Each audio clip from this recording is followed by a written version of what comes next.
All right, this is a Royal Sports Fan Podcast, back for another episode, Season 5, Episode 21, and got the black and orange back in the building. It's been a while since I had a fellow Eastern Warrior here, a young guy that I remember watching actually a lot of his high school games. So I'm actually looking very forward to speaking with him for the first time, and also followed him through college. And just loved his game. Just loved it. Loved the versatility. Loved all that he did. He was a first team All Bayside in 2013. His senior year, Easton only lost one regular season game before losing to the Waha in the playoffs.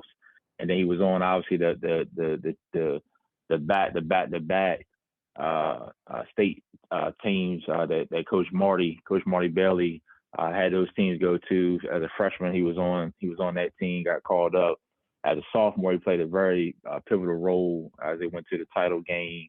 Actually had 8 points, 9 rebounds in that title game. And then his junior year, continued to increase his scoring and rebound everything his junior year. And they go back to University of Maryland as well. So definitely looking forward to having him. Just want to give him his flowers. I always tell people you're never too young to get your flowers. I just want to give him his flowers, while you can still smell them. My man, Gordon Jeter. Gordon, what's good? Appreciate you, man. Thanks for having me on. Yes, sir, man. Yes, sir. I know you were very, even though we haven't had any conversations, I just know from watching from afar, from knowing your people a little bit and just following you, you're a very humble guy. So I'm a big you up for you. I know you might not say a lot to pat yourself on the back, but don't worry, because that's why I'm here. I'm gonna do that this episode, man. But real talk, man. What we try to do on this show is just acknowledge people that maybe from the past people forgot, or maybe they haven't got out of school for so long, but they played a role in a lot, man. And like I said in the intro, man, like I always watch you. I got to watch a lot of your games, especially early on, because y'all played Waha a lot when I lived in Salisbury. So I always got to go, check them out, or y'all played at the Civic Center and stuff like that. And then I miss a lot of your SU as far as being able to go see you, but I always follow along. And I know you made an impact, man, all 4 years, and jumping right into your freshman year, you made an immediate impact, which is hard to do as a freshman playing collegiate ball, man. So, man, just want to get you on here, man, talk about the journey, talk about all that. So we try to make it a brother-sister duo, shout out to Maya. I know we couldn't get her on, but it's all good. We still want to show her love on here. She got her team to the state Final Four as well in 2020 before COVID came and stopped the rest of that. They was on the journey that year, so that was a crazy time, man. But oh man, it was crazy, man. That was wild. My cousin Ashton plays on that team too, man. So I used to go to a lot of those games. I like that group of girls they had, man. That was a fun bunch of girls and a very good team, and she led them. So man, but man, we got big bro in here, Gordon Jeter, man. We're gonna get right into it, man. So again, Gordon, thanks for coming on, man. For sure, appreciate it. I'm hyped to do this. It's my first one. Man, so. Good, man. Good. I'm glad we're setting the mark for anything that come after then. Yeah, you were one of the good. ones I had even last year. I said, man, I gotta get Gordon on. Gotta get Gordon on, man. So definitely, like I said, good to chop it up. I seen you at a couple events. I seen you at Bobby Johnson's charity game a couple months ago at the high school. You had played. Yep. I seen you in that. Didn't get a 17, but I seen you in that, man. So. Yeah, definitely good to see you around and good to see you back close to the area and still making an impact, man. So certainly, definitely, man. So yeah, man. So first and foremost, man, for maybe people that might be watching this, maybe don't know too much about you, or maybe the first time, man, just tell people maybe just where you born and raised and just a little bit about growing up. Cool. Yeah. So I'm from Easton, Maryland, along with my sister as well. Went to Easton High School, played a bunch of sports, honestly, all growing up. Finished Easton High School, went to Salisbury, played 4 years of basketball there. Graduated 2017. That summer of 2017, tried out to go play overseas and over in Norway. I had a pro-am camp down in down in Virginia Beach. That was 2 days long. I got picked up with the basically the camp was a bunch of dudes, and they selected a group of guys to go over and basically try out again, essentially. So I got picked up. I went over to Norway, in Oslo, Norway, down in the city. Basically, just honestly bounced around a bunch of hotels and had a bunch of practices with the Australian coach. Like that was pretty much it. Oh, okay. And then we played the Norwegian national team 4 times in like a week or something like that, like something crazy. And then we left there. We all got shipped out. We went to Lithuania, played over there for about 3 or 4 days. Stayed in a bunch of different hotels night after night. Just kind of explored the city with a bunch of random dudes all across the country. So very, very wild experience. But ended up coming home. Got going with my master's degree. Finished up my master's in 2019 at George Washington. Oh, congrats, man! Congrats. Yeah, appreciate it. Went down to Austin, Texas. Did an internship down there, doing some coaching with the men's basketball team. They won an NIT that year. And then came back home, did a year at the Peak, went back to Texas again to stay on the road and stuff. But now I'm back in Arlington now, working at Georgetown doing strength conditioning. Man, that's what's up, man. That's what's up. Right in Arlington, Texas, man. Still doing what you love, man. So, definitely nothing wrong with that, man. That's awesome, man. And let's talk about how the journey began, man. Talk a little bit, just about mom and dad. I understand that they both play basketball as well. So what kind of impact did they have, growing up, in Easton playing sports? Yeah, it was like, it's funny because there was like, me and my sister, we got to play like right in the middle, right? So my mom's from St. Michael's, she played basketball there. And then my dad played basketball at Queen Anne's. So we like right in the middle of Easton.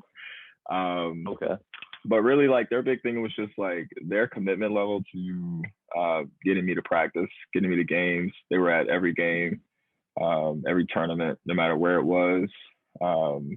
They were just there. They honestly were just there, making sure I had what I needed. We were doing hour and a half drives to get to practice when I was playing with Takeover in Delaware. It was the Sharpshooters. Before it became Nike Takeover. But we were doing hour and a half drives up there twice a week.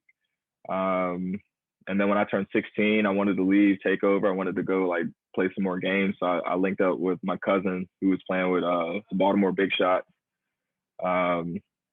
And so I got my car when I was 16. My mom was like trusting me to just let me drive over after school. I was playing soccer. And then she was like, yeah, go ahead and like get in the car and drive up to Baltimore. So I was going up there twice a week. So just the courage and the commitment behind it all really set me up for sure. And then growing up, even before high school, all through middle school and elementary school, like my parents just let me play whatever sport I wanted. They let me play anything and everything. I picked up lacrosse in middle school. I was in a bowling league for like a year. I played football, basketball, baseball, the normal stuff.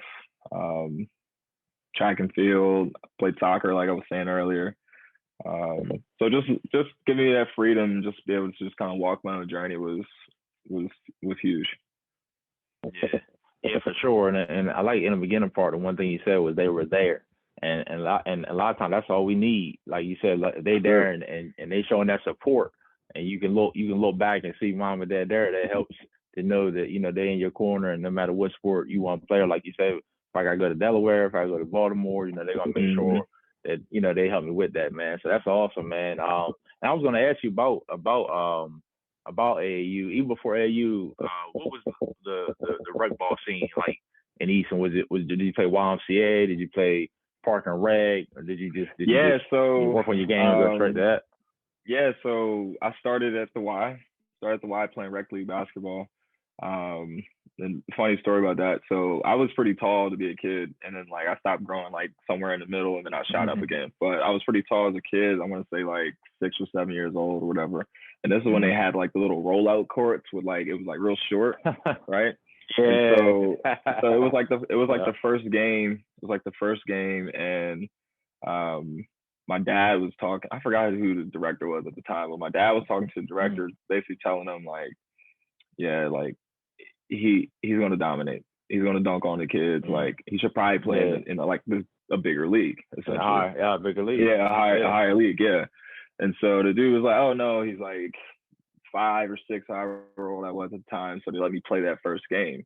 And then that's exactly what happened. I was like jumping over top of kids and dunking the ball. And I ended up getting moved up middle of the game, and I went across like the gym. Wow. And I played against some older kids and whatnot. I still got a couple pictures of it. I wish I had them with me. But that's how it all started. It started at the Y. And then went to the middle school. You know, and it just kind of grew from there. I played basketball every year at some level, at some point in time. I played every single year. But yeah, that's where it started. What's up? And that makes sense, man, because that work ethic, you know, that you had started early, and you saying playing every year. How did you get to learn about? Because I was growing up, you know, we had the Eastern Shore Athletic Organization that was in Easton as AU, but we also did have, like you said, the Delaware Sharpshooters. How did you get in touch with the Sharpshooters? They get in touch with you. How did you link up with that AU program? How did I link up with that? I want to say it had something to do. We were playing down in Salisbury at Salvation Army, and I think it went like this, but we were playing at Salvation Army, and then Coach Mike Knowles and Coverdale were coming down to look at Cody out of Mardella. Cody was playing down there at the time. I remember Cody. I don't remember his last name, but he was looking at Cody, and then we were playing. It was like me, Josh Ringold, Ike, Shoddy. We were all on the Easton team. We're playing against Cody's team and whatnot. And I want to say we got linked up somehow in that game, essentially. Like they came to look at Cody, but they also saw me, Jai, Ike, and Shoddy all kind of playing together and whatnot. And then I guess they were just looking for more dudes or whatever. So yeah, I ended up getting a tryout up there. Me and Ike went up. Jai was already on the team at the time. He was running with the 16s. Me and Ike were on the 14 or 15, 13, whatever. And yeah, we did a tryout at like a random church. Yo, it was crazy. It didn't even have any courts for that night. They just like taped down the floor. It had no courts, and we just kind of showed up and, you know, basically ran some plays, did some conditioning, got up and down the court. Like nothing to shoot the ball in. Wow. It was wild. That's crazy.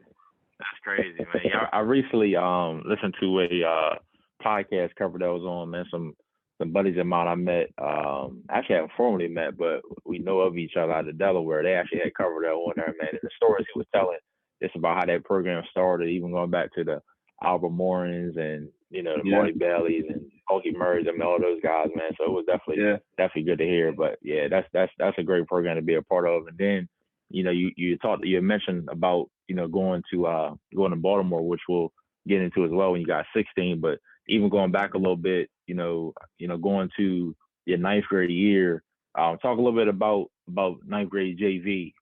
You know, as far as who was your coach, who were some of the guys on that team, and how'd you guys do? Because again, I know you ended up getting moved up, you know, towards the end of that year with the playoff team. How was the JV that year? Yeah, JV was smooth. It's pretty much like playing with all your boys. It was playing pickup against all your boys, against some other cats you knew from like around the way, like Salisbury, you know, Cat Island, things like that. I want to say my coach was Jermaine Dixon. I don't think I fully remember. I think you're right. I think it was Dixon. I think it was right. That's my former teammate. He'll be saying this. Yeah, my guy. Yeah. My guy right there. Dixon was just so chill as a coach, man. Like, he would draw up a play, player, man. He would draw up a play, have like 2 passes, and he'd be like, "Oh yeah, go play." It's like right after that. But that's him. But yeah, like again, just giving us the freedom to go out there and hoop and just, you know, be athletes and be kids at the end of the day. Honestly, just still providing that freedom and allowing us to love the game for what the game is, not making it too complicated. Right. You know, not drawing up a whole bunch of X's and O's, just like go play, essentially. So that was sweet. We ended up, I think we lost like 1 game that year. I don't even like. I think our record was pretty solid that year because I think the year before that they went undefeated that year. I'm pretty sure they went undefeated that year.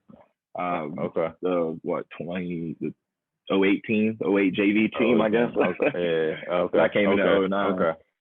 But I think we only lost like one game. It was something crazy. And then like right after that, Ike got moved up middle of the season. Ike got moved up first. Ike got moved up first. Yeah. They needed a big because Book ended up getting hurt. He hurt his shoulder. Shoulder. Yeah. Shoulder. Yep. He hurt his shoulder, so Ike ended up getting moved up. And then I was low key jealous for real. It was like you just stole our teammate like that. Like we was big numbers and whatnot. Ike got moved up, and then we got to the playoffs. Went to University of Maryland for the state championship. I ended up getting moved up, and I played actually. I got in the game.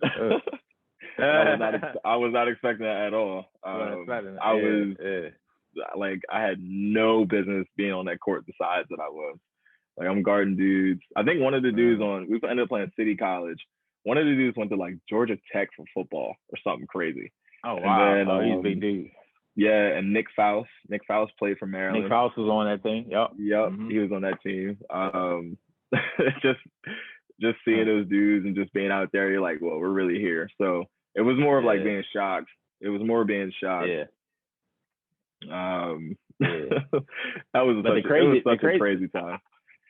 I was gonna say the crazy thing is, I bet even though you say you probably had no business being out there at the time, how did that prepare you though going into your sophomore year, where I'm sure you had to know obviously. I got moved at the end of my freshman year. I'm going to be on varsity 10th grade, not just be on there, but I hope to play a significant role. What was I always ask people this. What was your mindset first? Just going into that summer. Even before 10th grade got there. Going into the summer, it was really. I don't even think I was really thinking about like going back to states and making it as far as we did at the time. We had tryouts, and I ended up rolling my ankle on like the third day or something like that. It was a 3-day tryout. I rolled my ankle in the scrimmage or whatever we were doing, and I don't think I was super confident at the time. I don't think I was super confident in my abilities. I knew I was small, and I wasn't sure where I was gonna like play at. I didn't know if I was gonna be a big or if I could be like a guard, because at City College when we was playing them, like Nick Faust was 6'7". And he was a guard. So like kind of comparing myself to that at the time and seeing like, okay, this is what winning basketball looks like versus what we're doing. I don't think I was just super confident at the time. And then I remember I rolled my ankle, I go over to Gibbo, and then Gib was like, you're good. You already got a spot. And I was like, oh, all right. I was like, all right. Oh my God, dude, Gibbo. Yeah, that's crazy. What's funny? What's funny about that too is not to cut you off. What's funny about that too is so Gibbo was my assistant coach my junior year, and cause I told you about the three coaches 3 years or so. But Gibbo was my assistant with Coach Butler my junior year, and then Marty was my assistant my 12th grade year to Richard. So it's funny that I've got relationships with both of those guys as well. Yeah, and Marty actually used to work me out like 8th, 9th grade. He used to work me out too. So those good guys right there. Yeah. For sure. Yeah. But just going into it, like I think I was just super nervous. I knew I wanted to make varsity. And it was just it was like putting the work in, but not really being sure like if I did enough work, But Gib reassured my spot, which was a huge boost of confidence. Still unsure where I was going to play on the court and whatnot, but definitely, just was being consistent, but at the same time not being sure. So. Yeah, but see, that's why I like that who you played under, and you made the comment about not being sure where you're going to play. And I know coming up, and you can test the same thing. A lot of times here on the shore, just when you did have height, you automatically was considered a big. I was only 6'2", 6'3". They stick you under there, but like you said, you go across the bridge, point guards is 6'5", 6'6", 6'7". The guards is 6'6", 6'7". So then, so sometimes you're not always working on that guard stuff. But one thing I always remember even about watching you is you are a hybrid out there. So I'm sure that from the sound of it, that was probably a conversation that you guys had. I'm glad that they let you play with that freedom to where you were like a Swiss Army, like you could block shots like you did, but also they gave you the freedom to shoot the three. They gave you the freedom to take your guys off the dribble, and stuff like that. So when did you start getting comfortable your sophomore year? Especially playing with, obviously, like you said, Ja, had been established a year before. You come out with a good team with AJ, running the point, always did a great job there. Capri, yourself, talk a little bit about when you started getting comfortable with that team. Honestly, so for me, I want to say it was when I was playing with Takeover. Honestly, that's when I really started to see like, okay, I got to sharpen some skills like off the ball, and I got to be able to handle the ball too. Our team at Takeover was huge. We were huge. We had a 6'11" kid from like Czech Republic, and he was a shooter. Like he wasn't even like a big. He was an actual like sniper. And then we had our wings were like 6'6", 6'7". We had this one dude, Narvel. He was like 6'10" and was just punching everything. So and I was like 6'2" at the time, 6'3" when I was still growing and whatnot. But I couldn't play down there. I just could not play down there. It was no way. So I got a lot of guard action in AAU playing Takeover. I got moved up for one tournament. I was playing on Jai's team. I was a year up again, playing on Jai's team. We went down to South Carolina. And same idea. I had to play guard positions. So that's when I started doing that is when I was like, okay, I can definitely add this to my arsenal. Right now, it's how do I make this even better? Because I'm still playing. When I get back to high school, I'm still like around the basket in the paint a little bit. Yeah, around the basket. That was where that really started for me, I want to say. And then really just like playing against bigger people like overseas and that type of stuff, I think really got me, more confident. Yeah, got me more confident with the ball in my hands. Got you. Yeah, I guarantee because that's one thing you could always do is handle it as well. So that definitely makes sense. How surprising was it for you, if it was surprising, that run y'all made, that year? And the reason I'm saying it like that is because, I mean, again, sophomore year, you coming out and you making an immediate impact. I see you have, 14 against Kent Island.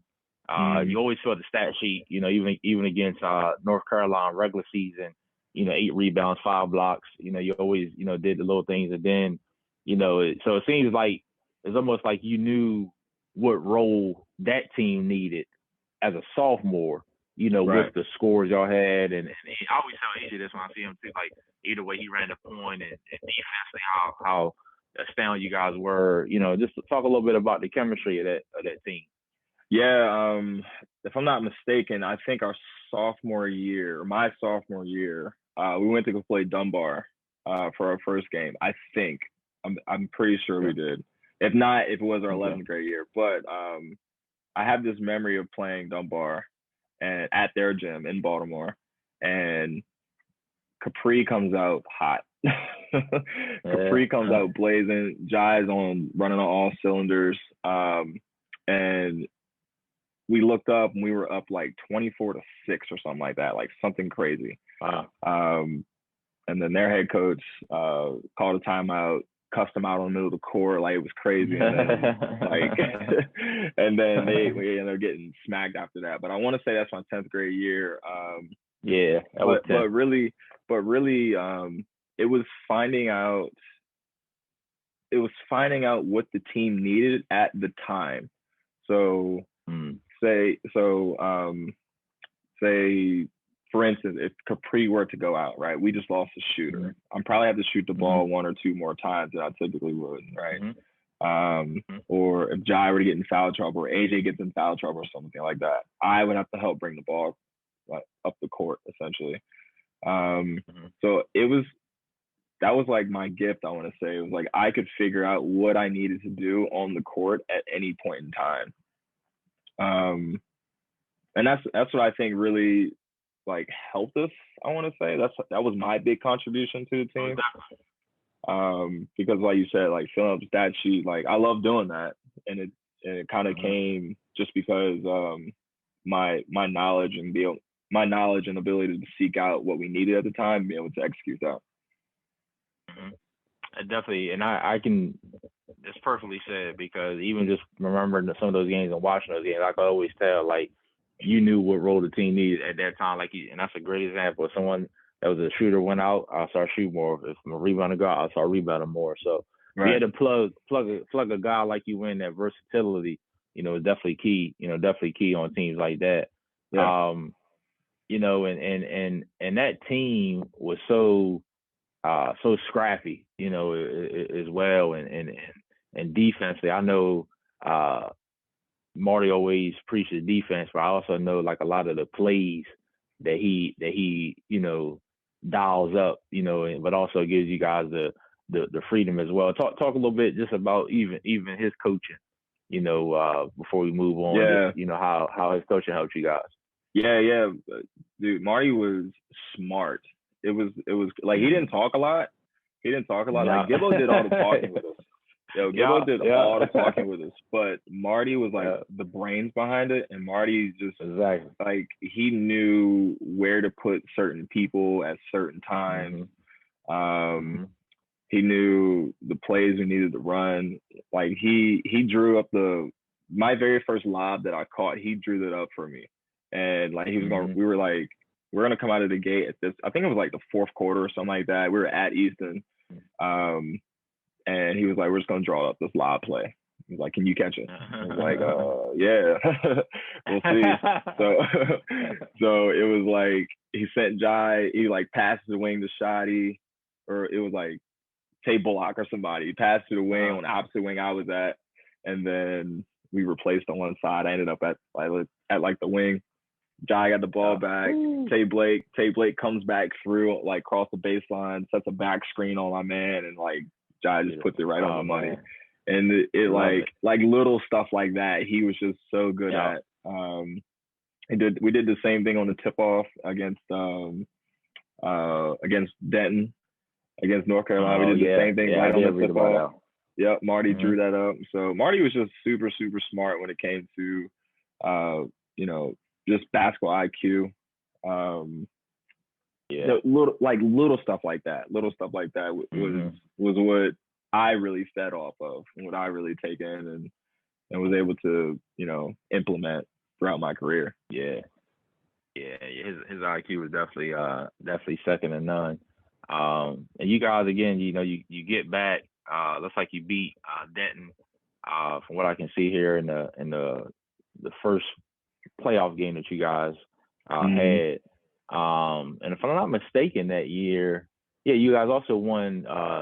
Obviously, I know you won the Bayside, but you guys won the Bayside Championship that year as well. Cause I'm pretty sure I went to that game at the Civic Center. Cause I think you got to dunk that game. I think you got to dunk that game. We played. We played Y High. I want to say. Yeah, it was Y High. Yeah.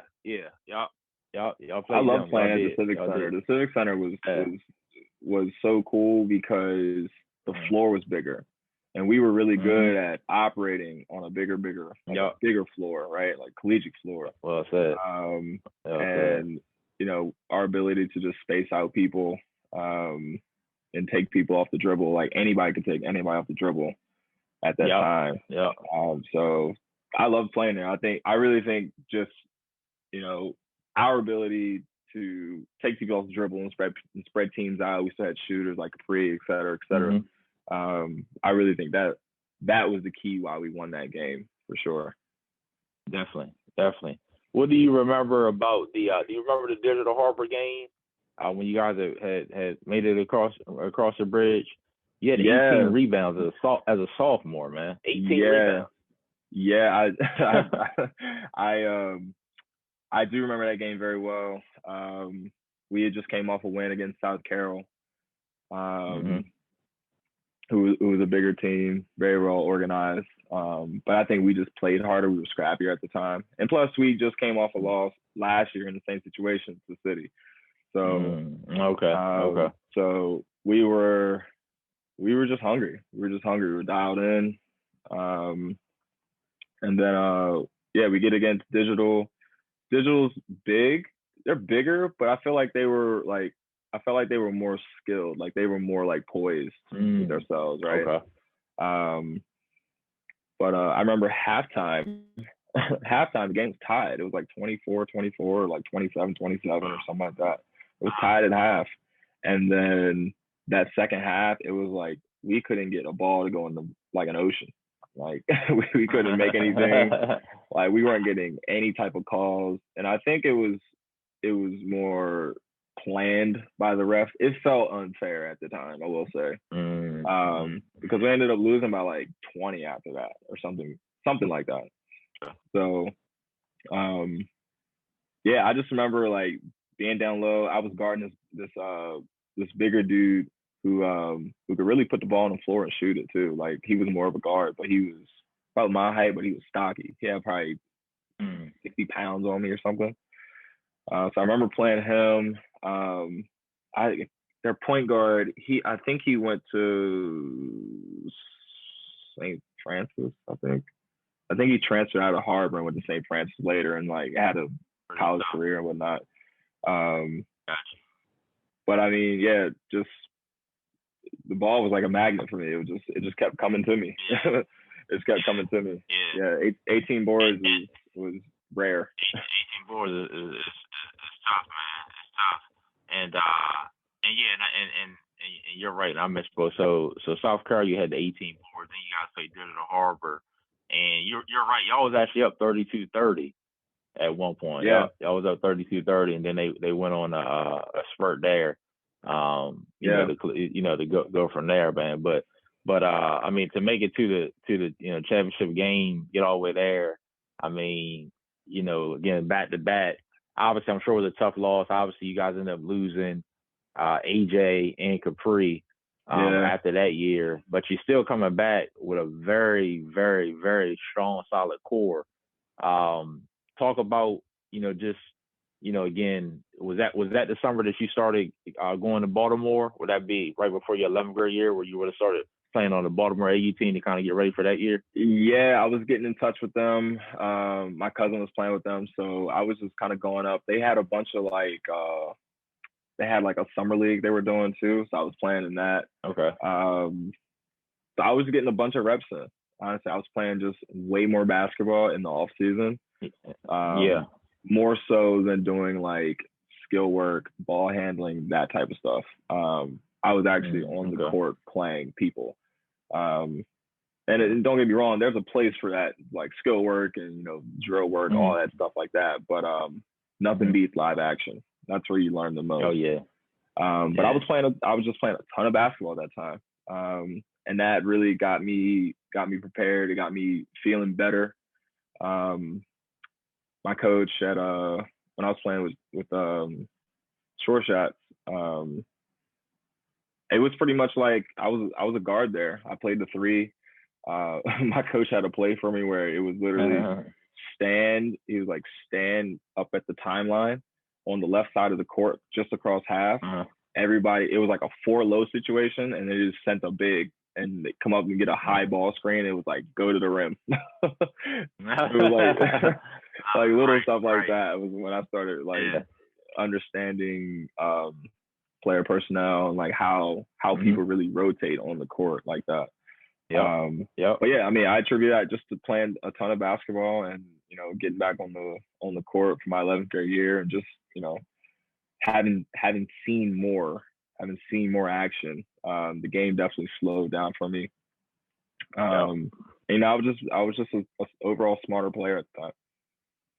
Yeah, I was gonna say that you always had a high IQ, so those things, nuances, different things you picked up only was going to help you. And then again, I'm sure you're going into your junior year knowing it's just kind of like going from your freshman to your sophomore, now to your junior. Okay, now I'm gonna have to even probably score even more. Josh obviously goes to the point now. Since AJ was gone, so that was an adjustment as well. What would you say was the biggest difference? Because again, you guys end up maybe not having as good as a regular season, but you guys end up getting right back, being regional champs again. I was at that game too. I think y'all beat High, but to be able to get back there, what was the difference between those two teams? I mean, I know obviously AJ and Capri's on one of the teams, one team is not, but what would you say is the difference between, those two teams, being that they both got, to the state Final Four at least? Yeah. I think really the big difference was, I'll say a piece of it. I think Jai got a lot better. Jai got really, really good. He was just super confident. Like even when he stepped on the court, like he was just like built different at the time. And like if he got hot and if he asked for the ball, it was like, give him the ball, like give it to him. Much better chance of scoring right there with him. But he got so good. He could shoot the ball. Like he was getting to the cup. He was strong. I think he got a lot better that year, and we were kind of like impressed by it. On top of that, like right behind him, like me, Shotty, Ike, we got better as well, right behind him. And being that like support group for him for sure. But I think the big difference was just the overall intent, as far as like we did it twice, we can do it again. And plus, like we're all older. We're experienced, got more experience. We've seen a lot more. And I think, like I was telling you earlier, like the game just kind of slowed down. We knew our spots. We knew, like, I knew every single time, like if I'm driving left or if I'm driving right with my right hand, Shotty's in the opposite corner. And if I can't get to the cup, he's there, right? Or ain't that a beautiful thing when you just know where each other is? You just know where people are. You know where people are. I think our chemistry was just there. It was really there with us four, and then everybody else did their due diligence until then. But I really, really attribute that year to like us four. We were just we killed it. We killed it with the chemistry. Ryan Miller was in the paint. Ryan got way better. I just got ready to say that. Ryan, y'all was big, man. Y'all was big. We were huge. Ryan, you had Ike, and you had oh man, y'all had what you call it too that year. We had Jay. Jay Adams. Yeah, you had Jay. Yeah, Jay Adams. Y'all thank you. Y'all was big. Y'all was big, man. So that allowed you to be versatile too. That allowed your versatility to shine too. You know what I mean? Yeah. But you definitely took it up another level. I mean, even you're scoring again. Stuff in the stat sheet. As you normally don't look at that another game here. 15.6 boards, 3 assists, 2 steals. And you guys still right there. It was y'all, Queen Anne's, with Dodd, and then you had Kent. You had Kent as well that year. That was pretty good as well. I think Kent ended up winning the North that year. I think Karan Phillips. Maybe at Karan Phillips that year. I be forgetting about him, dog. Yeah, a lot of people do. Bro. Yeah, he was tough. I had Quandre Wilson on here a couple of months ago, and we got to talking about him. And I remember I went to Civic Center to see Karan. He dunked on somebody. It was just mean. Yeah, he could jump. It was crazy. It was like, who is this?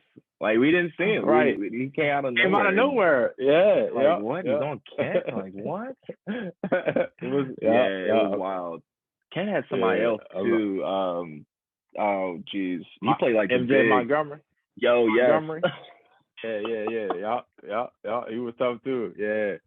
That team was crazy. Yeah. That team was so athletic. They were so athletic. Yeah. But that year it was I think that year I got sick in the playoffs. So I got sick in school. I missed the Parkside game. Yeah. I was gonna ask if I seen that you got sick. I was gonna go around it a little bit, but I seen that you got sick and I think when you finally did come back, I mean you were so weak. I mean you weren't yourself. Anytime you You missed that much time. You weak, bro. Yeah. Yeah. We ended up. So yeah, we went to the States. We played Largo. Largo had Derek Coulter on there. Derek Coulter went to play at Duquesne when he graduated. Okay. Derek Coulter had 18 in the first quarter, 6 threes. Ooh. Wow. Like, yeah, 61-44 looks like. Okay. Yeah, it was crazy. He came out stroking. We didn't know what to do. He was pulling from everywhere, dog. Man, that's crazy. But no, I came off. I had mono in school, and then with mono you can't play for 21 days because of the fear of your spleen rupturing, right? Yeah, which is lethal, right? So I had mono in school. I was out of school. I missed the Parkside game because I wasn't able to practice and I wasn't able to do anything physical for the most part. So my 21st day would have been that Monday, right? It would have been that Monday after the state championship. And the only reason I got to play, is because I literally had my mom take me to the doctor, and I begged my doctor to sign me off so I can play in the state championship. I was just explaining, like, I have to play. I have to play. I cannot end the season like this. That's what happen every day. Yeah. Yeah, exactly. So when I played, I was day 19. I hadn't practiced for 19 days. And I was so weak. I was so weak. Like getting up and down the court 2 times was like killing me. It was so hard. It was so hard. I think I only had like 4 points that game or something. But trust me, brother. For you to even be out there and that's a great teammate. Trust me, man. Like people couldn't be something you do a lot. Anytime you basically out for 3 weeks and you sick. So I give you kudos for even being out there. For sure. So appreciate it. Yeah. Yeah, man. Yeah. So and I see the game you're talking about. Yeah, Carter ended up with 26 that game. Yeah, 61-44. Yeah, ended up with 26. Derek Carter. So, but I mean, hey, again, you guys. You had been there 3 times. Being on there even as a freshman. John his great career at Easton. Obviously, he was a senior. So, going into your senior year, I'm sure a lot of the weight. And if I forget somebody, let me know. But I know, obviously, you and Shotty are the first 2 people that stick out to me just from a scoring perspective. Obviously, Ike's still there, and you got, some of your core still there. But you and Shotty, I know you guys. One thing I know about Shotty too is you guys like that type of pressure anyway. Like, obviously, sad to see guys go, but now to be, it's kind of like you were saying that your freshman year, like. When you was on JV, you playing against now guys your age. Same thing now. You as a senior. Yeah. You've been on varsity now. Some of those guys are just catching up. So what was it like, guys? I think you started 16-0, 17-0. I'll be able to tell you for. I think 17-0 before y'all first loss. Y'all only lost at the regular season. So let's talk about that year and your dominance that year as well.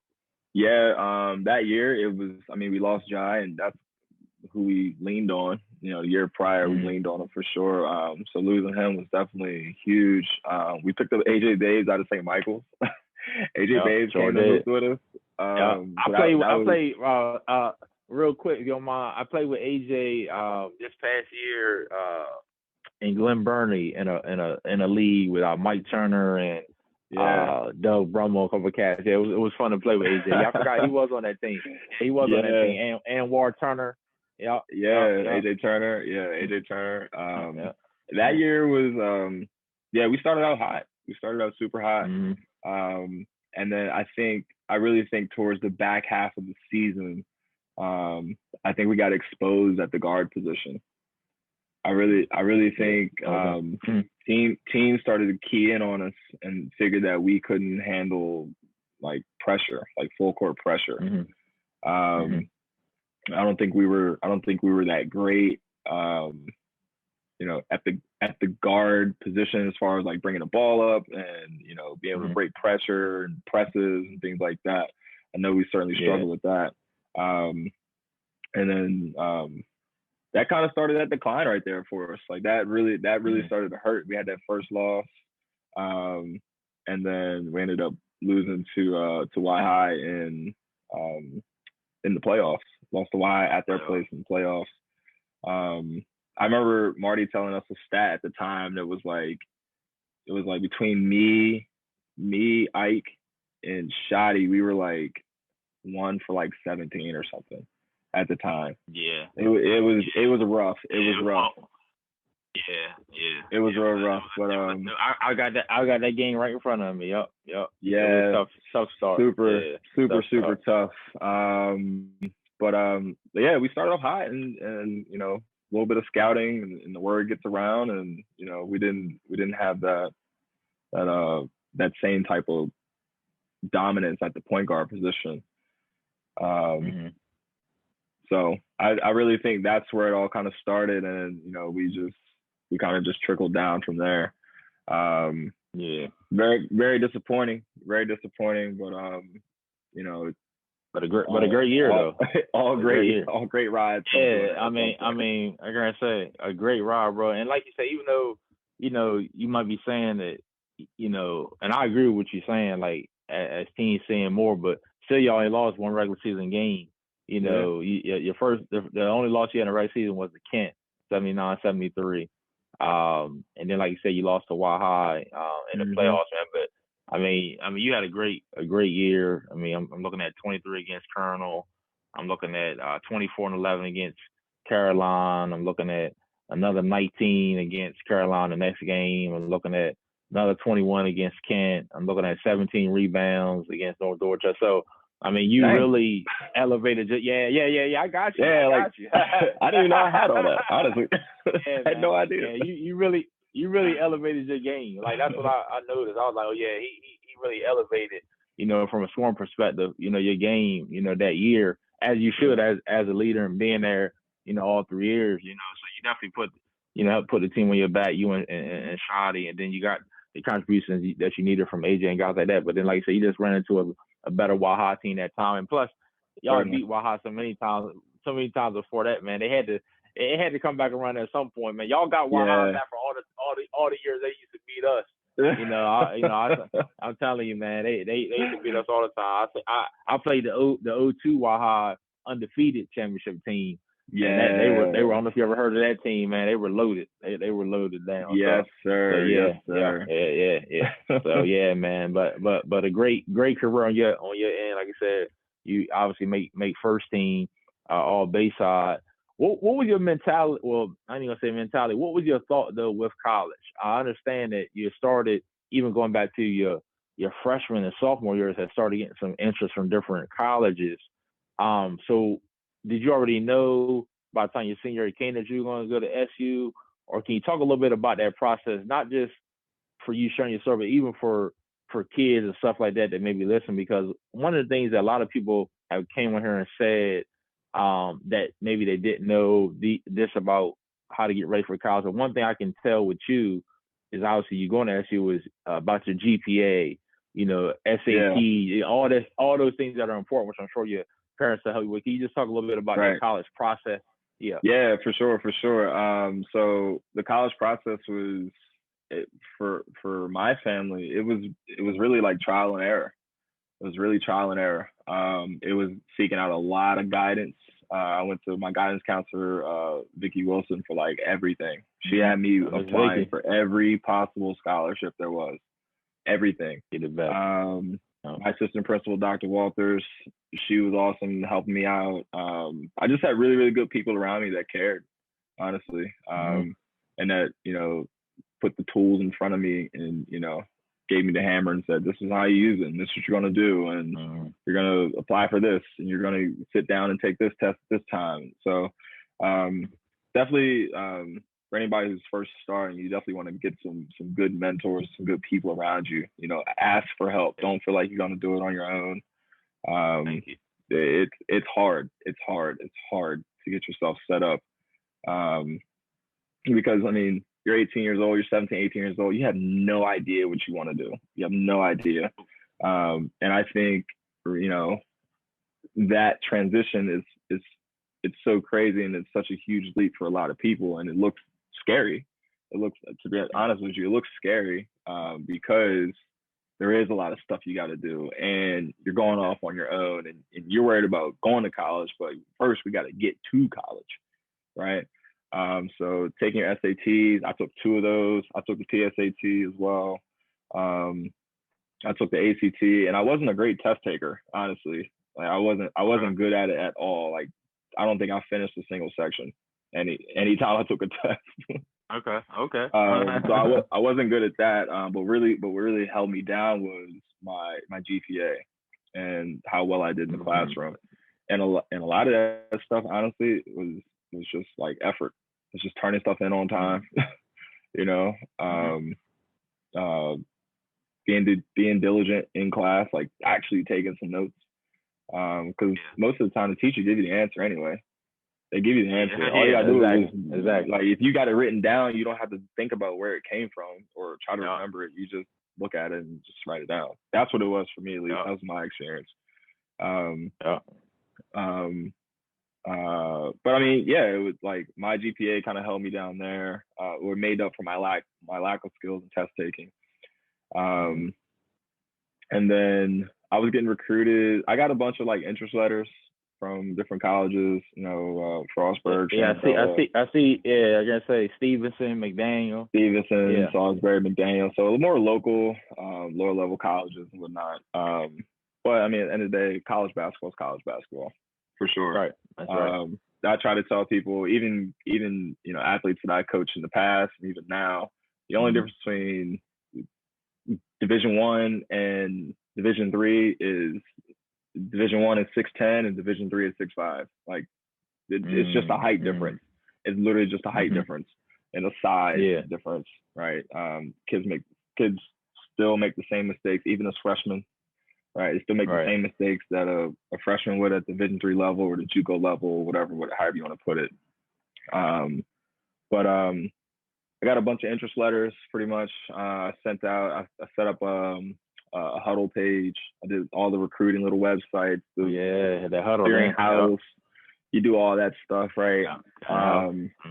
You're emailing coaches. You're going to tournaments. Go play places where you can be seen. Okay. And don't be afraid to have conversations. My parents, anytime the coach came over to talk to me, my parents was like trickle right on over and like, oh, what you got to talk about? Just set a great game. That's right. That's right. You know, get your people involved, get your parents involved, make sure at the games with you, you know, and be available, right? Hang out around in the gym, talk with some coaches, because you never know. Like, I was just over at the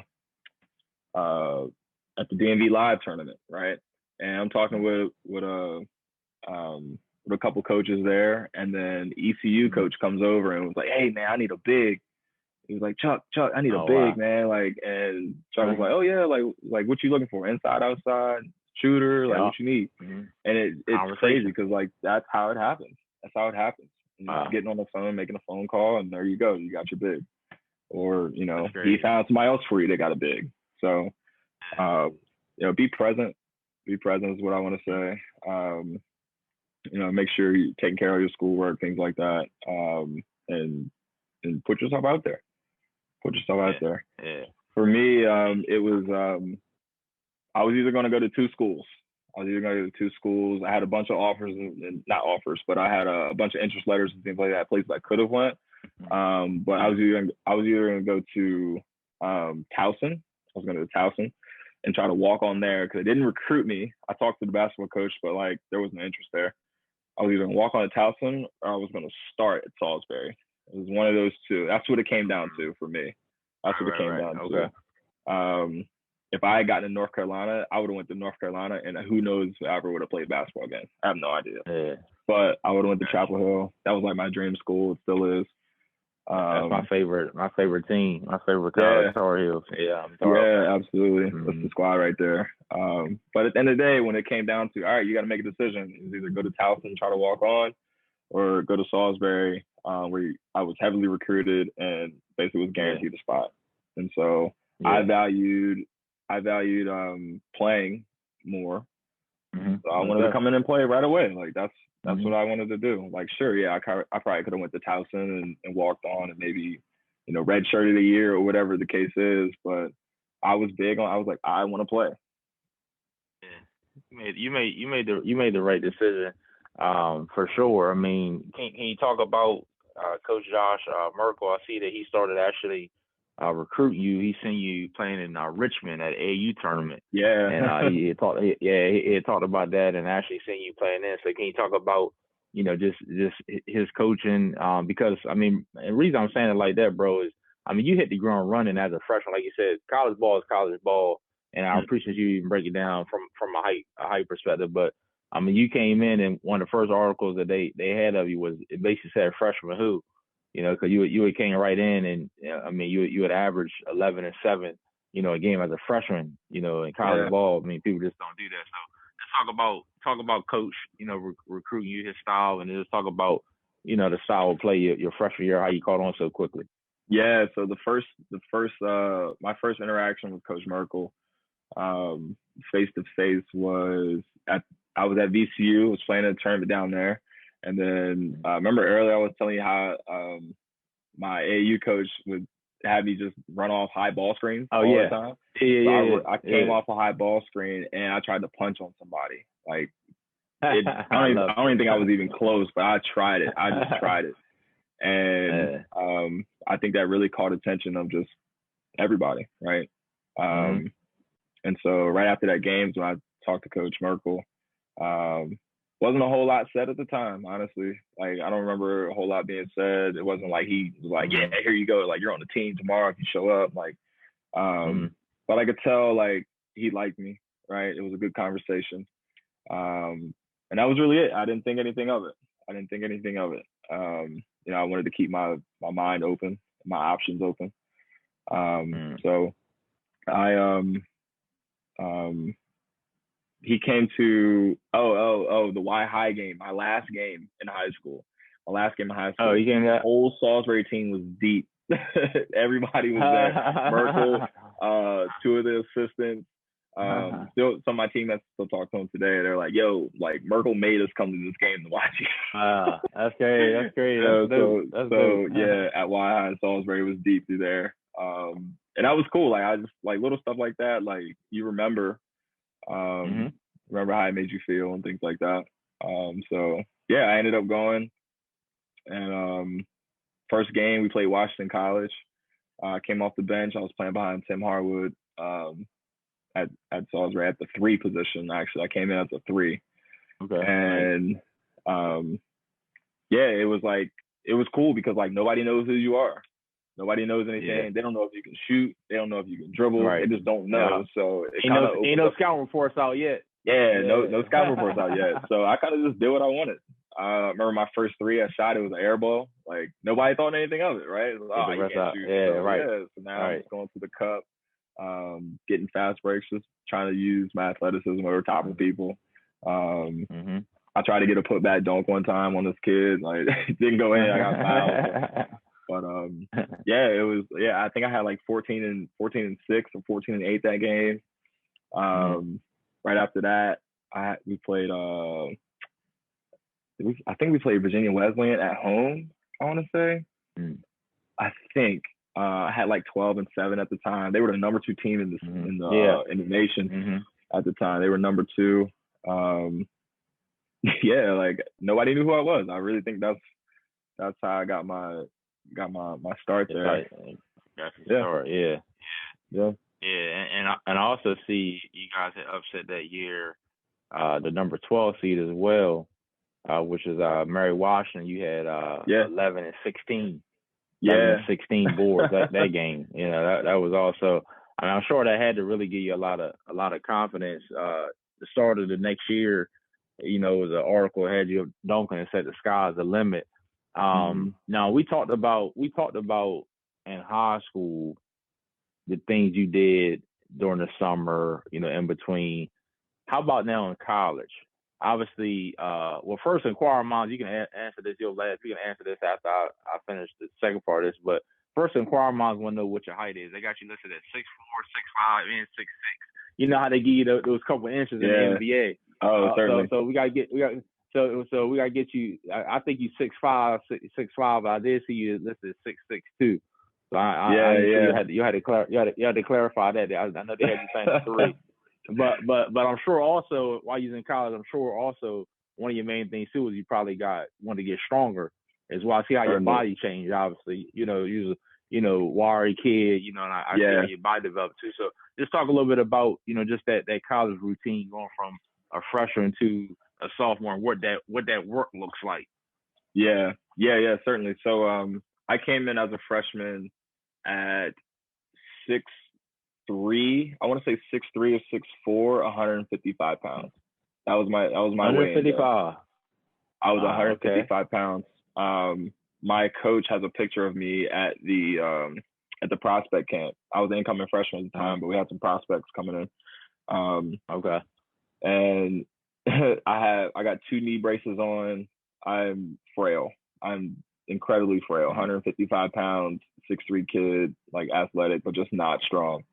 And so what really, at the end of my freshman year, what really was kind of holding me back was my ability to push and bang on people, essentially. So end of my freshman year, I got moved to center just because I was collecting 7, 8 rebounds a game. I had the 16 rebound game, right? So my coach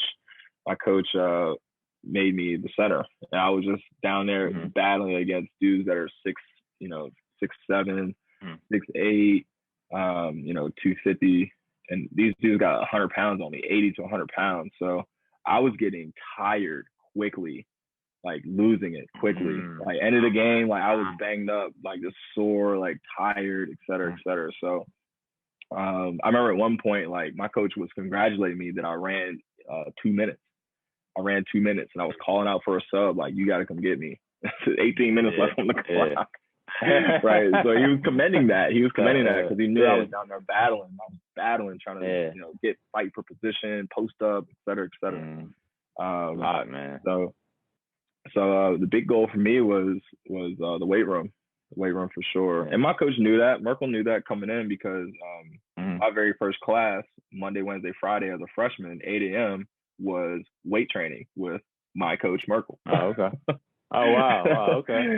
So he was my PE teacher for my freshman year, for that first semester, I think. My first or second semester, either way. So on top of that though, I was still training for basketball. So I would train at 8 in the morning. This is during my freshman year. I'm lifting at 8 in the morning with my basketball coach, and then 3 o'clock in the afternoon, I'm lifting again with the team.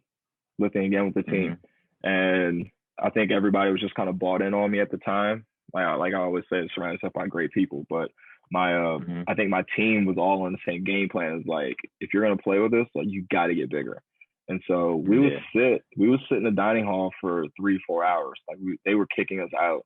My boy Nick Sparacino, assistant coach at Bullis right now, he was like, all right, make sure your tray's full. You're going to get 2 chocolate milks. You sit there, we're going to eat that. And then we would chill. Like the rush of people would come in, they would leave. It'd be like 7:30, 8 o'clock. And all right, we're going to go back and get the stir fry station before it closes at 8. So I'm sitting there eating again. It hasn't been an hour yet, right? So I attribute a lot of that to just being around good people. I was training twice a day. I was heavy on protein shakes. I was like doing 2 or 3 scoops a day. I was taking creatine just to keep the energy high during my lifts, being able to recover between. That's I got bought into exercise science, just being able to change my body like that, and that's why I ended up majoring in and stuff. But it was like I was doing all that, and then I had my summer, and when I came into right when we did our testing before preseason, right? It's October of 2015? October 2015, yeah. 15, something like that, yeah. I ended up weighing in. I was 205 pounds. I was 205 at 6'5" at that time.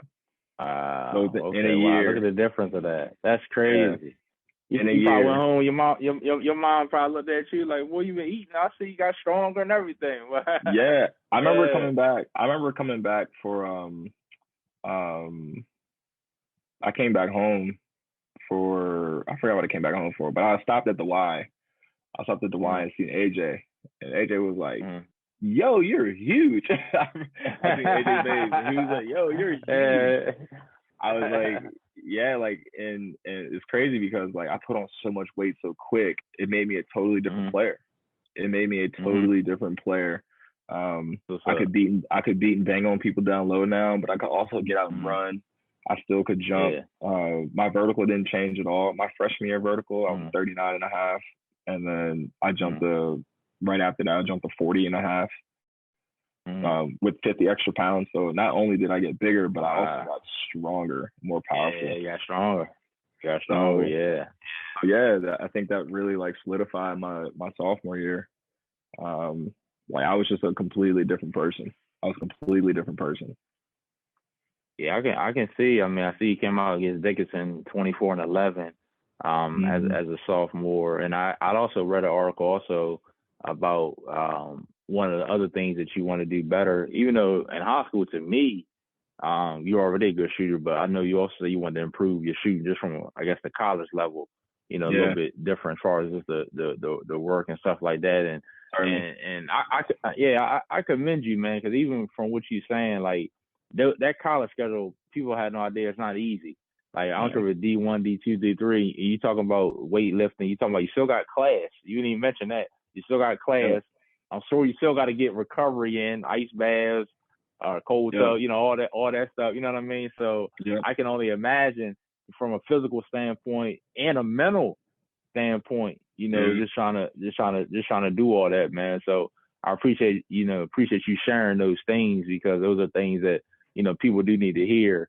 Because like people you said, don't think about those college things. ball is college ball. They don't think about it. They don't think about it, bro. They don't think about those things. And at the same time, like you got friends that aren't on teams and things like that. And you want to hang out with these people, right? And hang out, they don't have that same schedule. So like, you know, you sometimes you lose friends like that, where it's just like I can't. I'm not even around. Can't hang out with you today. We got a game tomorrow, et cetera, et cetera. They want to party, whatever. It's like So I can't. Yeah, it's tough. It's tough balancing that whole life. And at the Division III level, they say a lot of stuff is like mandatory or not. It's voluntary work, right? You got voluntary skill workouts. You better be there. Yeah, no, it's not voluntary. It's not voluntary. Yeah, you better be there. I can't do anything about it at the time, but it will affect how you know, if you're on the team or not later on. That's true. That's true. Yeah. Let's get in the Real Sports Fan Podcast here. Episode 21, season 5. Got my fellow Eastern Warrior, Gordon Jeter, also SU alum. Man, we would chop it up, man. It's been a great conversation. I'm gonna get him out of here on a few more questions. I do want to skip ahead, if you don't mind, a little bit to the Andy Sachs era at SU, your junior year. Talk about, you know, I guess how surprised, you know, as far as the change in coaching. I don't know if you knew it was going to happen or whatever, but also you guys came out and you started great. You know, you came out, started 5-0. You had a 3-game win streak where you totaled about 39 points, 18 boards, 4 assists, 4 steals, and 2 blocks. But just talk a little bit about it. And I'm looking at another game against Frostburg, tough overtime loss, which you had 27-14. So just talk a little bit about the Andy Sachs era of coaching. Yeah, so Coach Sachs came in my junior year. Coach Merkel left and went to Randolph-Macon, where he's currently. He's at Macon. They won the national championship this past year. Yeah, they won a national championship for Division III. Like it wasn't even close. It was an absolute blowout. Like his team is crazy good. So we had that transition.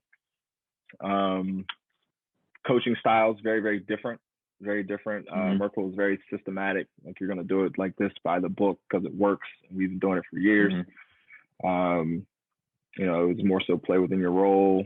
It wasn't a whole lot of freedom outside of, you know, what he was prescribing essentially. And then Sachs came in my junior year, and it was like completely different. Like the whole system went out the window. Like I was I was playing at 195 pounds at this time. I think I lost a little bit of weight just from that season. But I was playing like at 195, 190. And then Sachs told me I was too big to play the 3. I was playing 5. I was playing the 5 my first 2 years. And then he was like, "You're too big to play the 3." High pressure defense. High pressure defense he had, probably. Yep, exactly. He wanted to get me up front and on top of the press. Like, we played a lot of 1-3-1, played a lot of full court pressure. And he wanted me to just be long and athletic. So I ended up losing some weight. I lost about 10 pounds. I played at 185 pounds, 180. But I felt like I felt like faster. I felt more like refreshed, right? Not carrying a whole bunch of weight on me. So he let me play like more free. I played the 3, I played the 4. If we went smaller, I want to say, we played the 5. So lots of freedom there. And I think that it was good and bad. I will say there's positives and negatives to everything, but I think for that situation when Zach came on, it was good mentally, right? We could definitely have more fun, more free fun with the game. Play with a chip on our shoulder. I think my last 2 years of Salisbury were definitely more how I like to play, I want to say. But he allowed that. So I mean, that was really it. Like, I loved playing for both of them. I still talk to him. I seen Merkel at the DMV Live the other day. I've seen Sachs not that long ago, a couple months ago. Like I said, I went to coach for Coach Sachs as well at Chesapeake College. So the relationship is still there, no doubt. I mean, it's just learning. We're learning great things from coaches who, put the time in. So. Yeah, most definitely. So you guys were in the Capital Athletic Conference. Now I think they've renamed it actually to the Coast to Coast Athletic Conference now, if I'm not mistaken. But can you talk a little bit about, and correct me because I might have my timing wrong, but I think it was your junior year. Was it your junior year where y'all lost Wyatt Smith for injury, or was that your sophomore? I know he went out with an injury, and y'all still made the title game that Yeah. year, though. So Wyatt went out. Wyatt Smith left. Where basically he got it. His shoulder was always hurt, essentially. Okay. But it was my junior year when he decided he wanted to get it surgically repaired, essentially. And that was going to hold him out for a season. I thought so. Okay.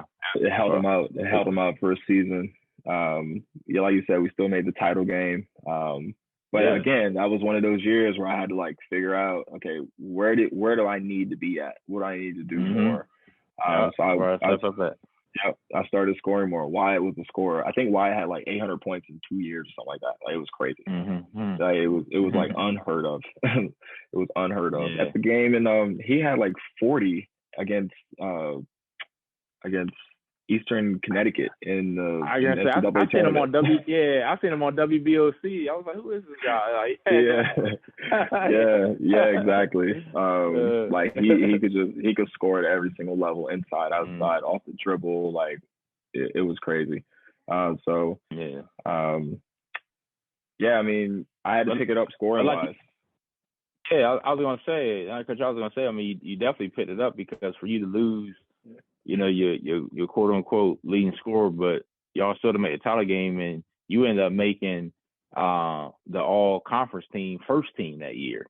So you definitely put it up, averaging 14 and 7 a game, almost 2 assists, and had a 21 assist record without him. So I mean, I know that had to feel real good. I mean, it's one thing to get confidence as a junior during going to your senior year of high school.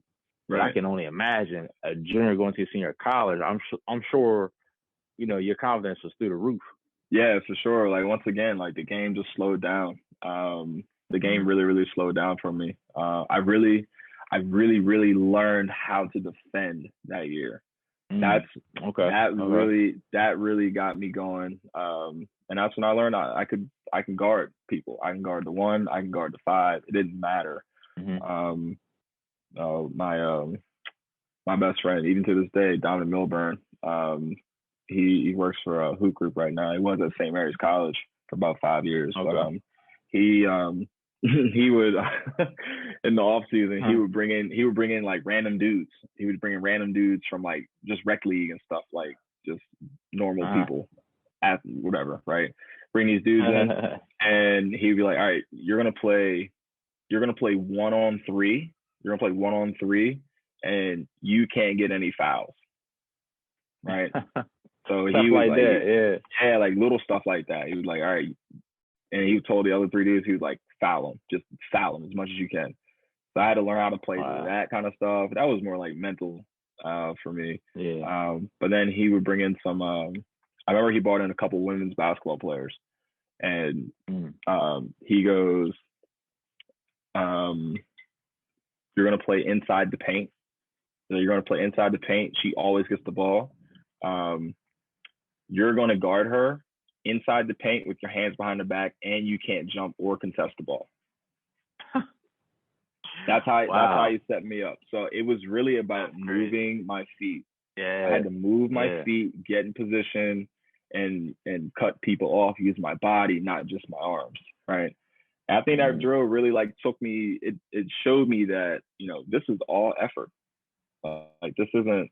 It's hard, yeah. It's hard for sure, but this is all effort, right? And I think a lot of kids get lazy on defense when it comes to defending because they're not putting their body in position. They just think their hands gonna be able to do it, right? So that really helped me there. I was getting a bunch of steals, run out dunks, like all kinds of stuff that year. Which, like you said, huge confidence booster. Anything you can get wide open with a high probability of making it is a huge booster for sure. I shot the ball that well really year. I was shooting like 36% from 3, compared to like year before I wasn't shooting. I think I shot the ball like 5 times from 3 or something like that. Just overall, my junior year, like it was a scoring mentality. I know we lost our main scorer. A lot of stuff was coming through me at the time, or it was going through Justin Whitmer, my right hand man at the time. Justin Whitmer. Justin Whitmer. Like that kid has a ratchet. That kid has a ratchet. Yeah, like it was wild. It was so wild.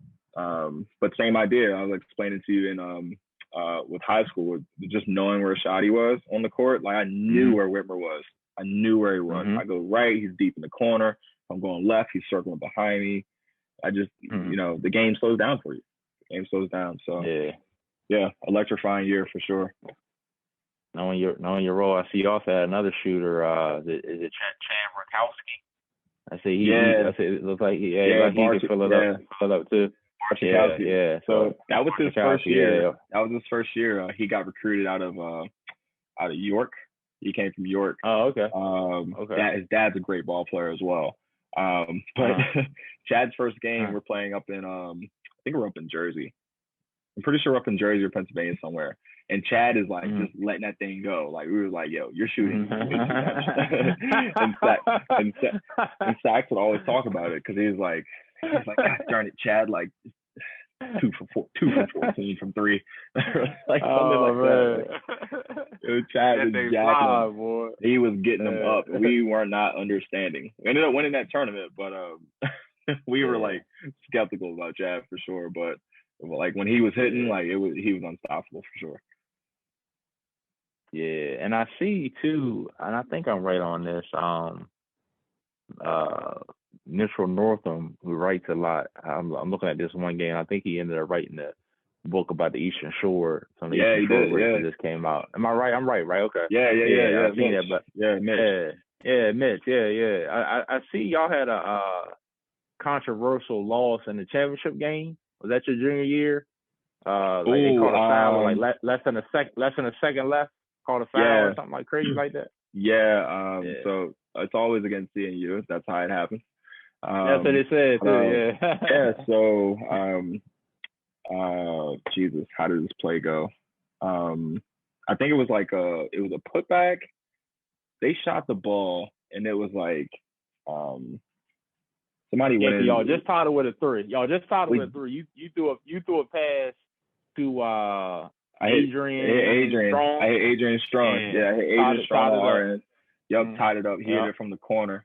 And then we go down. I don't know what CNU runs, but the ball goes up on the rim. We all crash and whatever. And out of nowhere, there's a foul call. You can't call that. You can't call that. 24 seconds. Yeah, there's a foul called on a rebound, right, against Kyle Savercool. And Kyle Savercool, if you ever go back and look at the film, Kyle Savercool is standing on the 3-point line. Oh my God. I didn't even know that part. Oh my God, that's terrible. That's terrible, man. So yeah. Oh, I know your coach was hot. Oh, he was tweaking. Oh man. But yeah, called a random foul like that. Yeah, like they shot their free throws, and yeah, that ended it. And yeah, it was gross. It was gross. Backing up a little bit, so our sophomore year, when we actually won the conference championship, kind of happened the same way. Thank you for saying that. But it was in our favor this time. So I think we were down like 6. We were down like a couple possessions, honestly, with under a minute or under 2 minutes left. Adrian takes a crazy charge. Then he comes down. He hits a 3 from the corner again to like tie it or something like that. Put us in 1. We go down. We get a shot clock violation. We guarded our asses off. Like, it was insane. It was the wildest possession I've seen from our team at the time. I mean, we were scrambling, running around, rotating. It was wild. It was crazy. So we get the ball. Clock's running.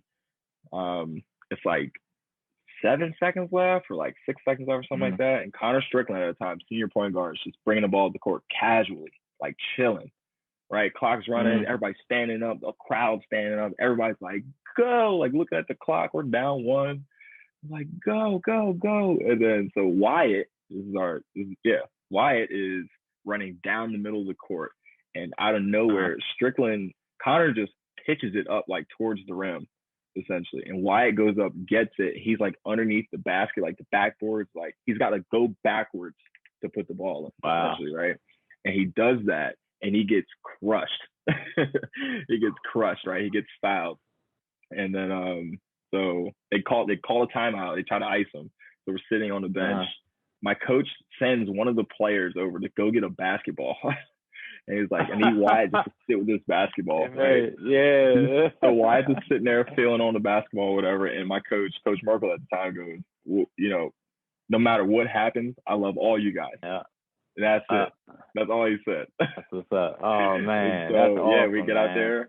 Wyatt hits the first one, ties the game. Hits the second one. We're up 1 now. The crowd's going crazy. It's like shaking in there at this point. And then they throw it long.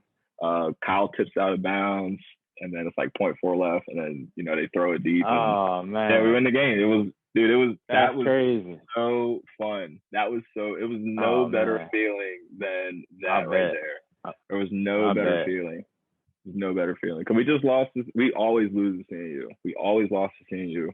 I think we only beat them like that time. There was another time we beat them by like 20. And then there was another time where we beat them at their place in regular season with Strickland throwing up like a crazy left-handed layup with like 1 second left or something like that. So it was always a battle. So it was good. It was good to get that win. But then it came back to bite us my junior year as well. And then again, my senior year. Came back around. Well, I was going to ask about the senior year because I see that you guys, I talked about your junior year, y'all started 5-0. Actually, your senior year, y'all started 6-0, which was the best start since the 2000-2001 season. But you are right. I do see that you guys, you guys were ranked. You guys were number 16 at the end, and you guys ended up losing to was it CAC College, 71-68. Y'all had y'all were 28 that year. Talk to me a little bit about that season, because I knew you had to be confident through the roof. And then also, y'all had a great start, but about the tough loss as well. Yeah, so we were kind of like rebuilding. We lost a lot of seniors. We lost a lot of really, really good seniors that year. My junior year, Lost a lot of good seniors. So we had to do some rebuilding. We had a core group, myself, Whitmer, but do a lot of rebuilding with freshmen that were coming in, a couple transfers. We had some drama early in that season that was just not really needed at all. Okay. So we started off. We got through that, like you said, we went 6-0. Had a little rough patch middle of the season there, and then we ended up we go to the tournament, or we go to the conference championship. We're playing CNU again, right? Oh, mind you, we just lost to Frostburg too, right before that. Right before that, okay. Last regular season game, we lost to Frostburg. We were up 24 with 6 minutes left, and they came back and won. Yeah, so that ended our regular season. And so our coach was basically playing like, I don't know if we're gonna get in, et cetera. What if you don't mind me, I gotta ask about that. So with that game of 24 with 6 minutes, I mean, was it just y'all not worrying about the clock? Y'all trying to just ice it or? Nah. So I mean, we were beating the brakes off of them early, and then got up 24, 6 minutes left, and they had this one white kid on there that we knew could shoot the ball, right? So any coach would. Up 24, 6 minutes left, you're pulling out your starters. Right. Secondary people in, get some rest, right? Yeah. Deep in the season too, it's last game. So he pulled us out, and then the one white kid came down. I remember it too. He hit a three right in front of our bench, and then you could just feel like there's certain moments in the game where you just know that like things change, like momentum changes. And that's exactly what happened. So he hit that three, put him down 21. He comes back down, he hits another three, the very same possession in the same spot. Hits another three, right? So now they're down 18. And then right after that, we turn the ball over. He gets out again, gets a dunk. We're like, yo, what? Got a dunk? He gets a dunk right after that. We're just like, dang, all right. So we're still sitting on the bench, right? And then a couple possessions go by, they get like a rebound put back, like just chipping away at it. Now it's like they're down like 10 with like 4 minutes left. We're like, all right, now it's a whole different game at this point. So coach tried to throw us back in, and it just like they were already steaming hot at the time. And we just couldn't close out that game. So we ended up losing that game. We go to conference tournament, essentially. We played through that. I don't remember too many games about that. The York game, though, the semifinal, went to overtime. Whitmer fouls out and Wyatt fouls out, and it's just me. It's just me. So I'm trying to do as much as I can.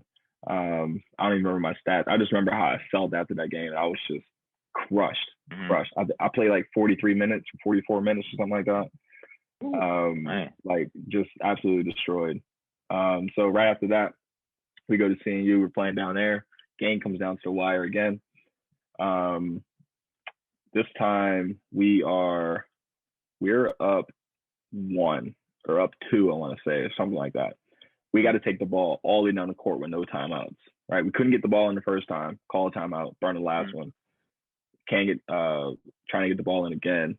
CNU's pressing hard. They got like point guard snaked off, like nobody's guarding in front of me. So Chad runs to the ball from half court and tries to catch it on a J pattern, essentially. And I throw it out there to him, and as he catches on the J pattern, Michael Carter literally comes through and like runs perfectly straight through the ball, right? Steals the ball, goes straight to the cup. I try to just jump up without fouling him, right? He misses it. I don't know if he got fouled, but either way, they get the ball and they shoot 2 free throws, right? Game's tied at this point. We get the ball in, we go down.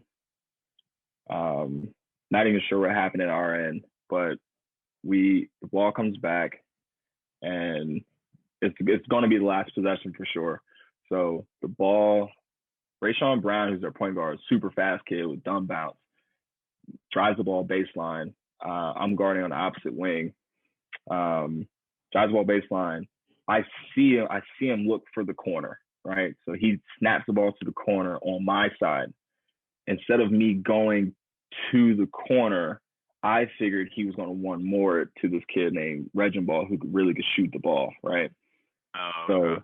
So exactly what I said just happened. He snaps to the corner. He one mores it up to the wing, the kid that I'm guarding, who I'm secondary to because I'm guarding the big at the elbow. I leave the big, run to Reginbald on the corner, on the wing. I mean, I knock the ball down out of his hands. It's got to be like 2 seconds left or something like that. I swipe the ball down out of his hands. If you look at the tape, the ball literally hits the ground. He picks it up. He picks it up, fumbles it, throws it to the big that I just left, and I'm now behind him, like now behind the kid that I just left, and he splashes it. Buzzer hits. We lost. I'd always go like that. I knew where it was going. You said you hit it down. I said, oh man, he must have picked it right back up. Yeah. He picked it. Yeah, it was. If I hit it out of bounds or anything else, like we win that game, but or at least tie it or whatever. But I smacked it down. It bounced right back up to him. Gave him enough time to get it off to their big, and he splashed it. He splashed and we won that. Or we lost that actually. Some tough. Like you said, that's how it be, man. You get some tough wins, some tough losses. Yeah. That out, man. Like, good grief. Yeah. But that year, I mean, you know, that was crazy. That's how I ended for the CAC. And then we go to what you were talking about. Get back to your question. Yeah.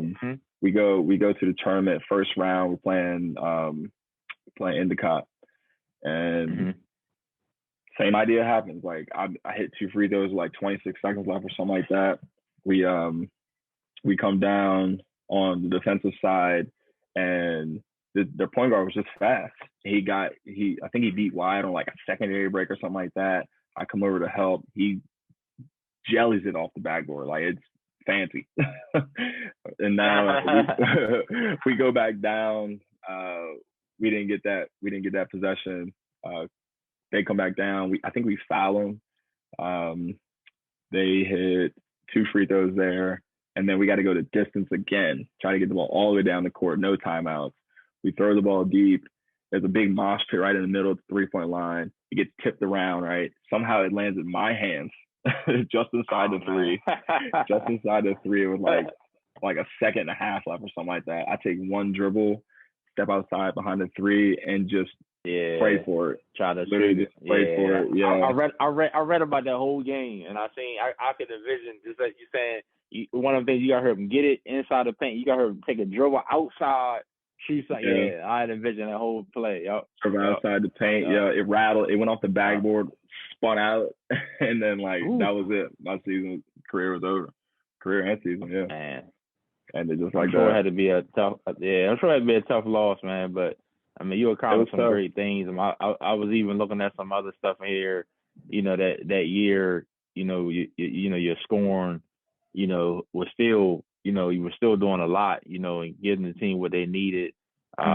Looking at another game here, you had 21-7 versus Wesley. And you had talked about the York game, even though y'all lost, but they were saying in here what I was reading about. So about the combination of you, Whitmer, and Smith. We were discussing just about you guys in history. Because you and Whitmer both scored over 1,000 in your collegiate careers, which is a great accomplishment. Smith made it two of the most historic shots in Seagull history. You talked about the free throws, earlier. First conference championships, 18 years, and then the three of y'all combined for 5 all first team selections, a second team selection, and a rookie of the year. So, I'm sure tough loss, man. But you probably still, man, haven't had a chance to really probably sit back, and I know you've been on the go and doing a lot of moves. But when you sit back and look at just your college career, man, because there's not a lot of people that go to college 4 years, accomplish what you accomplish. Like you said, you got your degree, end up didn't get your master, but what you accomplished also on the court, man. I want to tip my hat and commend you. But have you had any time to really just sit back and take it in and kind of enjoy it? Yeah. So when my season ended against Endicott, in the tournament, I remember exactly how I felt after the game. Like the minute I knew the shot didn't go in and the buzzer went off, it was like, I felt like 10 pounds lighter. Honestly, I felt relieved. Like I don't think I cried about it. I don't think I cried about it compared to in high school when we lost. It was a story at the time. But no, I just felt relieved. I felt like I was, just ready to move on. I just felt like I was ready to move on. Whatever that looked like. Yeah, I tried to go play again over in Norway and Lithuania, but it was definitely an interesting feeling. And I wasn't really sure how to explain that at the time. But after taking some time, sitting back, thinking about it, and just kind of reflecting on the seasons, I want to say, in my career there, nothing short than like special. Nothing short than special. I still talk to a lot of my teammates. We hang out. Every once in a while we'll meet up. We'll still have, we call it the 015 team for 2015 championship. We'll go back and have those type of reunions essentially, and just kind of hang out. And, we'll hit the bar, get some food, whatever. But really just catch up, see what dudes are doing. But that's, I mean, you hear it a lot, but the relationships that you do make, in sports and in college and, college basketball, whatever sport you're playing, those are lifelong friends that you will have, right? Like just recently in May, I was like, yo, J May and Jacoy, like, let's play in a pickup league. Let's play in a league right here. So it was me, J May, Adrian. It was like old times again. Like, yeah, we don't play like we used to or whatever, but it's just the idea and the execution, and not just the idea by itself, but just the execution as well of actually getting out there and dribbling the ball up the court again. Adrian's my point guard, and I'm getting to the corner. We're still running systems. We're still running systems that were implemented in us, back when we were playing. So, nothing short of special for sure. I always think about it.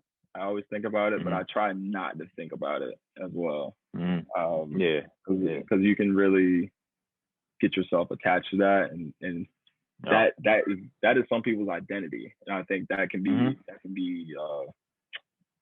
a struggle for a lot of people, because you can't go back and play college basketball ever again once you're done. So you get your identity caught up in that, right? It's hard to keep the ball moving forward in your life after. So I try not to think about it, even though I do. But like I said, after the shot went in and out, it was like I just felt like I was ready to move on. That's why I can relate to that when you say, like, not even necessarily about playing college basketball, but it's things in life, like you feel like you're carrying a lot. Like I can imagine me 4 years, the classes, the work, on the court, off the court, the pressure, it's a lot. It's a lot, man. So it's good to, like you said, basketball is always going to be in you. But like you said, now you moved on to the next, part of your life. And that's kind of where I want to segue. I promise I got two more questions. You're good. I got time. Get you off of here. My second to last question is just kind of tell the people what you are doing now, because I know you had mentioned you're in Arlington, Texas, if I'm not mistaken. Because when you first said Georgetown, I thought you Virginia. Arlington, Virginia. Arlington, Virginia. Okay. You know what's funny? I could have hit you up. I was actually in Arlington 2 weeks ago. My wife had a conference in Arlington, and man, it was my first time there, and I said to myself, man, it's real nice here. Like it was real nice there. I went trying to think. I don't even think the road I was on. I can't think off the top of my head, but just talk a little bit about what you're doing now. I know you mentioned helping out with college. I know you've been at Chesapeake, and now you're in Virginia. So just talk a little bit just about what you're doing now, because like you said, you're still making an impact with the game. So let's talk a little bit about that. Yeah, for sure. So right Mm-hmm. now, after I finished playing basketball, I wanted to my story still. I wanted to identify my career and what I was going to do around my story and how I transitioned from my freshman year to my sophomore year. Essentially, when I put on 50 pounds, right? And that's when I really enjoyed training. And so I wanted to make a career out of strength and conditioning, essentially. Basically preparing athletes to play the sport injury-free or try to prevent injuries, and give coaches and players what they want from an athletic ability standpoint, right? So I pursued a career in strength conditioning. Went to Austin, Texas, coached down there with Shaka Smart and Daniel Roos. Wow, okay. I was with Sachs, basically implementing a program there for him.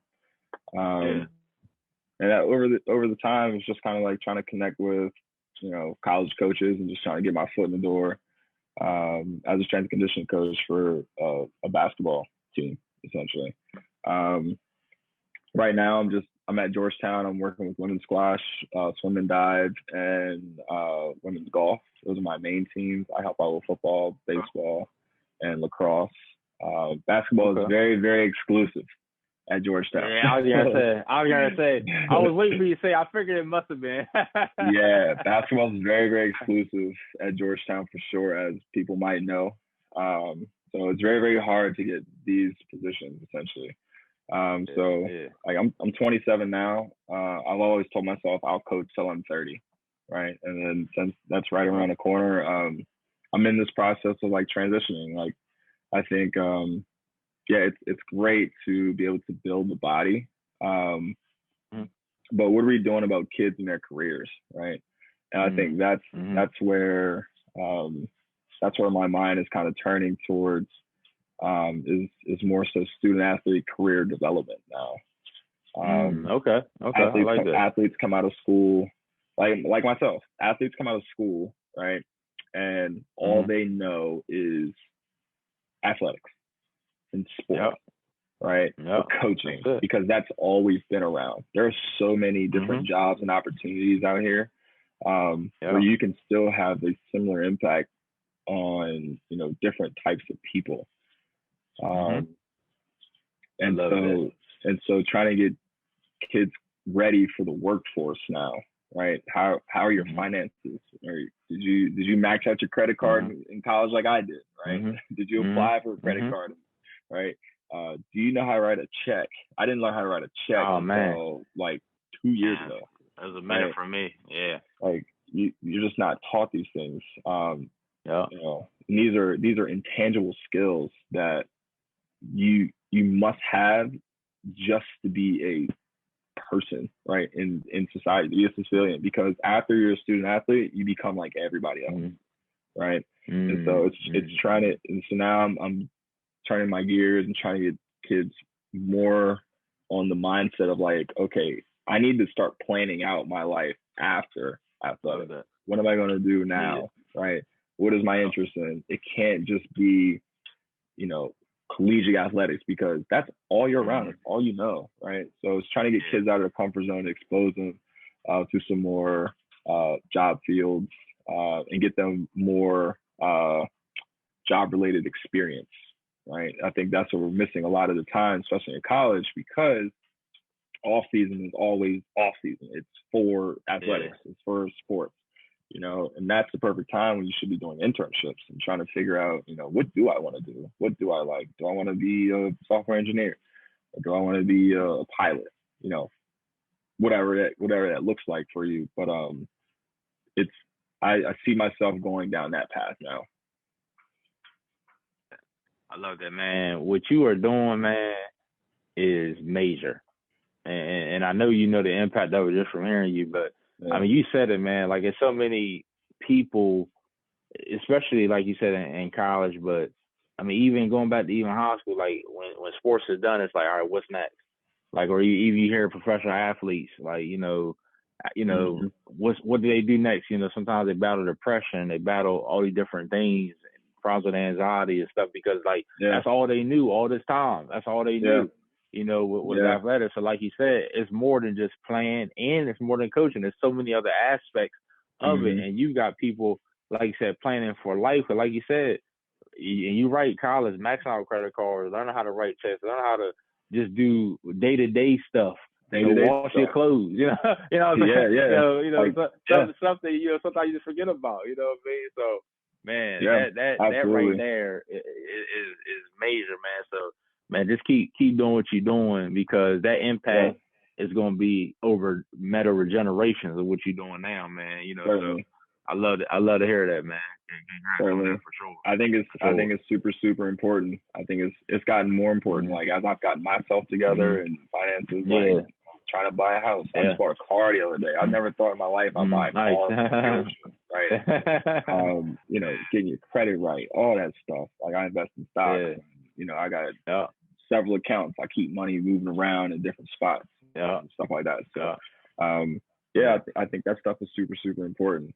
Because at some point in time, the ball's gonna stop bouncing, right? And then, like you said, what are you gonna do? What are you gonna do after that? Yeah. And are you gonna like doing what you're doing after that? Right. That's the key. You want to get up every day and be to a job that you love going to. That's true too. Yep. Sure. Yeah. Absolutely. Absolutely. Man, love it. Man, my final question, man. Get you out of here.